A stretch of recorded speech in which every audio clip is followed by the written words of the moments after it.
Welcome to Thyroid and Autoimmune Revival. I'm Naomi Suzanne from Naomi's Home Health, and I'm a holistic health coach that specializes in thyroid and autoimmune healing using natural health solutions. So this week, episode 28, we are on to healing foods part 3. So last week I shared some amazing healing benefits of a few fruits that you should add into your daily nutrition. Fruits that are going to help heal the body. Fruit often gets a really bad rap because of the sugar content and all sorts of things, but for me, I like to focus on nutritional value, things that are going to help boost our body, boost our vitamins, minerals, but also have healing properties of their own. So today the focus will be on some of the vegetables that do the same thing. And often we get told to eliminate some of these because they may have certain effects on the body, but often these effects are actually healing you. Sometimes they're detox symptoms. Which pathogens can cause uncomfortable side effects. So when you are detoxing toxins and pathogens out of your body, sometimes you're going to get an effect from that, and you just have to ride the storm. So imagine what those toxins are doing inside your body if this is how it feels when they're coming out. The first group of vegetables, I'll say, that we're going to discuss is cruciferous vegetables. Now, they were one of the first foods that I was told to eliminate by a naturopath. A lot of stuff that I researched said to eliminate cruciferous vegetables, things like cabbage, broccoli, cauliflower, Brussels sprouts, kale. They've received negative attention, and like I said, they were the first foods that I eliminated. I eliminated them for a couple of years actually, and it didn't help me at all. I was still sick. Whether they're raw or uncooked, you can still add them into your diet, and this is why. They're called, well, I'll give you a little rundown as well. They said that they're to be goitrogenic and bad for the thyroid, and that couldn't be further from the truth, right? They're highly beneficial for the thyroid as they draw out radiation from the thyroid that is embedded there from dental and medical treatments. They protect against the viral explosion that's behind thyroid disease and autoimmune disease. And they stave off of a variety of cancers, especially breast and reproductive, brain and lung cancer. They are really amazing for lung health due to their high sulfur content, and they restore and stimulate lung tissue, especially the scar tissue. So if you've had pneumonia, if you've been a smoker, cruciferous vegetables, in particular cauliflower, it helps the scar tissue in your lungs to reproduce. So they're rich in vitamins B, A, C, E, and K, and they help rejuvenate the liver. So remember, the liver is a main focus when we are healing. We want to support the liver as much as we can because that's the majority of the problem in our body. They're anti-inflammatory and they destroy viruses and help stimulate cell growth. They're easily digested even when they're raw. So I think that we're led to believe that they're not easily digested, but they actually are. They enhance the immune system and they support every organ, gland, bone, and nerve in the body. So add in some cruciferous vegetables, whether they're raw, whether they're cooked. They are an amazing, powerful, healing vegetable. Cucumbers. Now, I know they are not a vegetable, they're actually a fruit, but the majority of people believe them to be a vegetable, so I've added them into the vegetable section. Many people are chronically dehydrated at a cellular level and have no idea how destructive that dehydration can be to the body. Dehydration doesn't mean that you haven't had enough water. Water from the tap, particularly unfiltered, is extremely dehydrating because of the chemicals that's added to it. Rainwater, if you caught it in a cup and drank it, obviously it's going to have some pollution in it, but rainwater is like living water. But once it goes through processes and things like that, it becomes dead water. So drinking 3 liters of water isn't actually going to hydrate you at a cellular level. It's way more important to add in hydrating foods and drinks that natural and that are going to hydrate you at a cellular level all the time. So like I said, water isn't the main reason behind it, but the water in these fruits and vegetables is very, very different, and it's actually classed as living water like rainwater is, and it has a lot of nutrients in it. So cucumbers are the perfect food to support hydration. and they get in at a deep cellular level. They have a cooling effect, which makes them an excellent liver regenerator. So as our liver gets overworked, overburdened, and it becomes sluggish, our liver starts to heat up. So we get this liver heat, and we don't feel that, but often, we start to see side effects of this liver heat. And cucumbers, particularly cucumber juice, can actually help that liver heat cool down, because it also helps rejuvenate the liver. It helps cleanse and detox the liver. So it does all those things. It's cooling and soothing to the liver. So those things it's super important to add into your diet as part of your liver healing. It actually also gets rid of all the stagnant chemicals and toxins that are stuck in your liver as well. It's got you get a lot of damage from the toxins that you had, and cucumbers actually help repair that. So it is an amazing rejuvenation drink and contains electrolytes and compounds that cool and nourish overworked adrenal glands and kidneys that are struggling to filter out the toxins. So when your kidneys are overworked as well, because you've got to filter out all these toxins, cucumbers help soothe them. They cool your glands and your organs, and they are great for helping reduce a fever, especially the juice. So if your child or yourself, you get a fever because you're coming down with something, make some fresh cucumber juice, just straight up juice. Don't add anything to it, or just munch on a cucumber. You probably don't feel like that when you're coming down with something, but if you could sip on cucumber juice, that's going to help bring down a fever properly. When you take a paracetamol to bring down a fever, you're not actually bringing down the fever.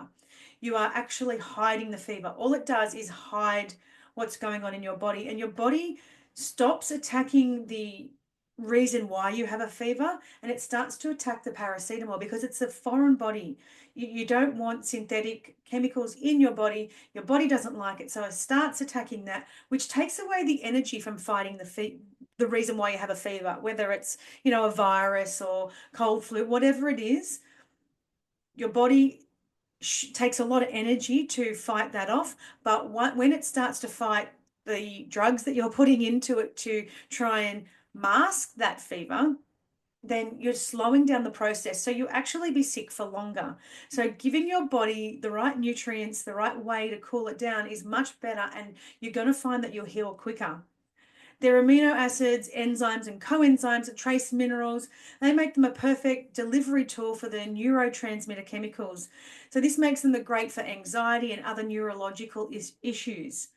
Things like, OCD, ADHD, things like that. They're high in chlorophyll, vitamins B, A, and C to support digestion, especially to help digest proteins. So you can get the most out of everything you eat. So particularly the juice. I juice probably 3 to 4 cucumbers, just the Lebanese cucumbers. In the morning on an empty stomach, I'll have those because I have quite a big glass of it. And it actually really helps. You can, I had a sweating problem, and I was like, oh my gosh, my BO is that bad. But cucumber juice really helped with that because it cooled down the liver. It helped the kidneys function. It helped get rid of all the toxicity out of my body. So potatoes, another food that we get told to eliminate or watch what we eat because it's a white food, but it's technically not a white food because it has a colourful skin on the outside. We don't consider apples or radishes or blueberries that have got white centres as white food. So potatoes are not actually a white food. We should look at our food as a whole and not like rice, which is white, or grains or things like that are actually white. So it has been given a bad rap, and it's because it's seen as causing weight gain or diabetes, candida overgrowth, when in fact they help reverse these issues. Potatoes are actually really good for diabetics as they stabilize blood sugar levels. Another misconception is that they are poisonous because they are from the nightshade family. Nightshades do not aggravate arthritis and other conditions that are inflammatory. Maybe what you cook them in is though. So, often we cook them in seed oils, or the way we cook potatoes, that's more toxic than what the actual potato is. The potato isn't toxic at all. It has amazing healing benefits. So never cut out potatoes. The skin of the potato is one of the best nutritional sources on the planet. It's high in amino acids, proteins, phytochemicals, and the white on the inside isn't harmful. You can, like I said, you wouldn't consider an apple to be harmful. So picture the food in its whole form and always cook it with the skin on. I cook it with the skin on for two reasons. One, the nutrition and the healing benefits, but two, I don't want to peel potatoes. Like, who wants to stand and peel potatoes all the time? So it's what you cook it with. Like, if you make mashed potatoes, you mix it with butter and dairy, you know. So it's not necessarily the potato. So steamed potatoes are fantastic. Potato plants draw some of the highest content of minerals from the earth. They're high in potassium, B6, and amino acids, meaning they are powerful fighters of cancer, liver disease, inflammation, viruses like Epstein-Barr virus and shingles that cause the rheumatoid arthritis, joint pain, and autoimmune disease. So they strengthen the kidneys, they soothe the nerves inside the digestive tract, and they assist with Crohn's, colitis, and IBS. They're antiviral, antifungal, antibacterial, and they assist with stress levels and are an amazing brain food that keeps us grounded and centered. So add in potatoes, don't eliminate them anymore. They are a superfood and they're very powerful healers. The sweet potatoes haven't got such a bad rap like potatoes have. They actually, you know, people are starting to be mindful of how powerful sweet potatoes are. They're better for us than anybody actually realizes, though. They promote the productive bacteria in the stomach, in the small intestine and colon, and they starve out the unproductive bacteria and fungus that camps out in the body's systems. So we hear a lot about gut health and candida overgrowth and you know, balancing the good and bad bacteria in your gut. So sweet potatoes are a super powerful way to help do that. They enhance the body's production of B12 and help prevent an expansion of the colon due to multiplication of bacteria like strep, E. coli, H. pylori. So a lot of those things, we can't get rid of that. It's extremely hard to get rid of that type of bacteria out of our body unless we drive it out with certain foods, herbs, and things like that. So eliminating fruits and vegetables is a really poor way of balancing the bacteria in your gut. Because what happens is when we eat a certain food and it starts to kill off a lot of that bacteria, we're going to get some of those detox symptoms that I mentioned. So people start to go, oh my gosh, I can't have sweet potato. Oh my gosh, I can't have potato. I can't have apples. They make me feel this way. It's a trigger because it's healing you, because it's killing off the bacteria. That stuff has to come out into your bloodstream and leave your body at some point. So that's why you're going to get a reaction. It's just triggering a reaction, a detox symptom in your body. So a lot of the time you'll get some kind of practitioner or therapist or whatever it is that you go and see that make you cut out a lot of these foods that are actually, you're starting to eat them and they go, and you tell them, oh, I get this reaction. And they say, oh, well, you better cut that out. It's not the reaction isn't the problem. The food isn't the problem. It's the bacteria. It's the virus. It's whatever's going, the heavy metal toxicity. Those are the root causes, not the actual food. So when you start to remove foods, you're just removing a trigger. You're removing something that's affecting, having an effect on your body in a good way a lot of the time. So it helps alleviate the narrowing of the intestinal tract due to inflammation, commonly diagnosed with Crohn's and colitis. So often, you know, you have a lot of inflammation in the digestive system, and that comes from viruses and things like that. So these foods are going to help combat those. They're high in vitamins and minerals, and other nutrients packed with beta carotene and lycopene, which helps draws radiation from the body. So the anti-cancerous phytochemicals help protect you against skin cancers, intestinal cancers, esophageal and rectal cancer. The phytoestrogenic, where they rid the body of unusable and destructive estrogen that inhibits the body's hormone function. So a lot of those estrogens are things like plastics, toxins, and excess estrogen from an overburdened liver. When our liver isn't functioning properly, like I said before, our hormones will recycle into our body, particularly estrogen, and go through the body and we get this excess estrogen going around in our body, which causes weight gain, PMS symptoms, headaches, all kinds of things. So because your liver isn't functioning properly, you're getting this excess estrogen, but the sweet potatoes will help flush that out for you. They build up in these estrogens build up in the organs and have a negative effect on the endocrine system as a whole. Sweet potato also helps with insomnia and other sleep disorders, and help provide a critical form of glucose that stimulates the development of neurotransmitters such as glycine, dopamine, GABA, serotonin, all of which aid in the ability to sleep well. So sleep isn't always because you're stressed or whatever. There's many reasons why you don't sleep, and often we're not producing enough of the hormones that are going to help us fall asleep. Melatonin is another hormone that we don't produce enough of to get sleep. So eating sweet potato can actually benefit that. So have it a couple of times a week.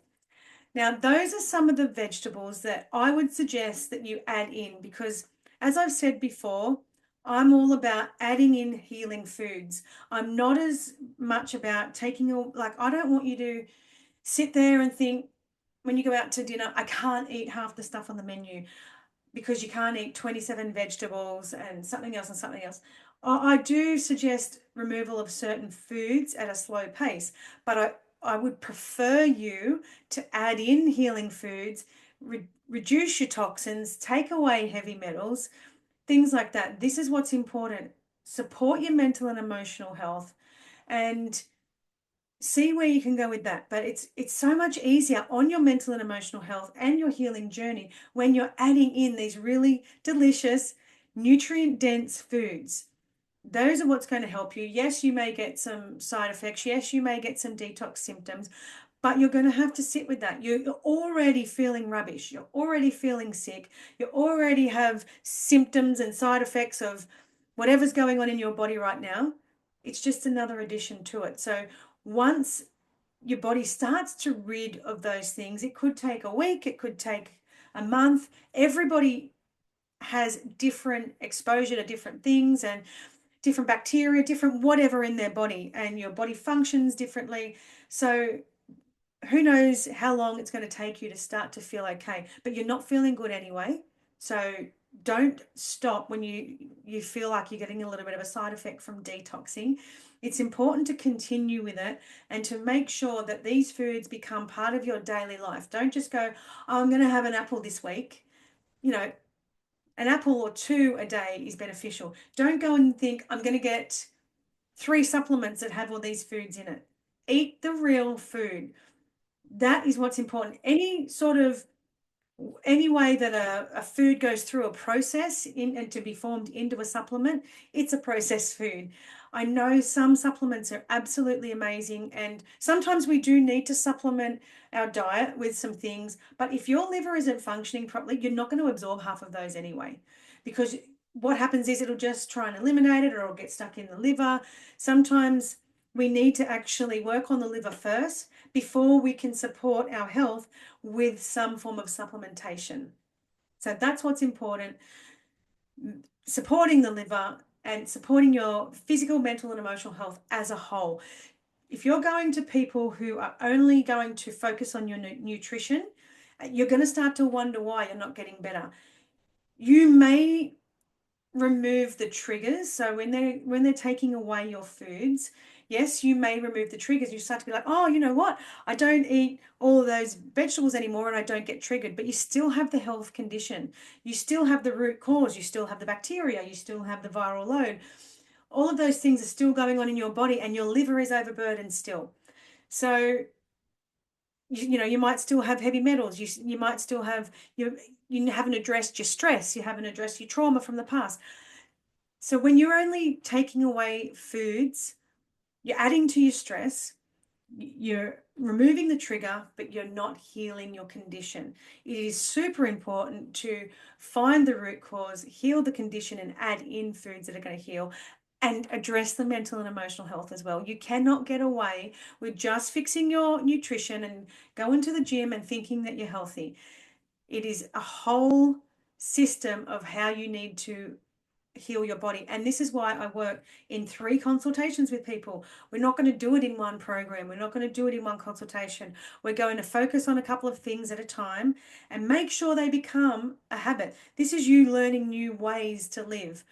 Society has allowed us to believe that it's okay to pop a pill. It's okay to take a bunch of supplements that probably don't work anyway. You're wasting your money, you're wasting your time, and you're not going to get better. It's time to make some changes in your life. It's time to, start to realize that everything that you do, every single day makes a difference to your body, makes a difference to your health. So changing what you do every single day, because what you do every single day has got you into this position. Ignoring a lot of the things has got you into this health state. So it's time to address those and find new ways of doing things. You're not going to add in 20 different things and still do your old things. It's just replacing one old habit with a new habit. So, for example, if you get up in the morning and you pop the kettle on and you have a coffee, let's say that we've discovered that is not great for your health. Your new habit might be lemon water. So you get up in the morning, you squeeze lemon into your glass and you fill your glass up with water. That might be your new habit. Cucumber juice might be your new habit. Instead of reacting to people in a stressful environment, maybe your new habit is to stop, breathe, and think about your reaction and think about a positive outcome. Think about it in a positive light. It's all about doing different things and learning different ways of living your life every single day. If you want some help, you can go and listen to all of my podcasts and implement them over a long, long period of time. But because this is what I specialize in, you come to me for an hour, I write you a program, and you follow that program. It's going to save you a lot of time, a lot of money, a lot of stress, a lot of heartache, a lot of frustration, a lot of overwhelming feelings. It's going to be so much easier for you to get me to put it in the right order for you and to get things done how it should be. So go to the link in my bio, message me, ask me questions, follow me on TikTok, Facebook, Instagram, wherever it is, Naomi's Home Health or Naomi Suzanne, Thyroid and Autoimmune Revival. Share it with as many people as you can. Make sure you follow this podcast so you get the latest episodes and information on health.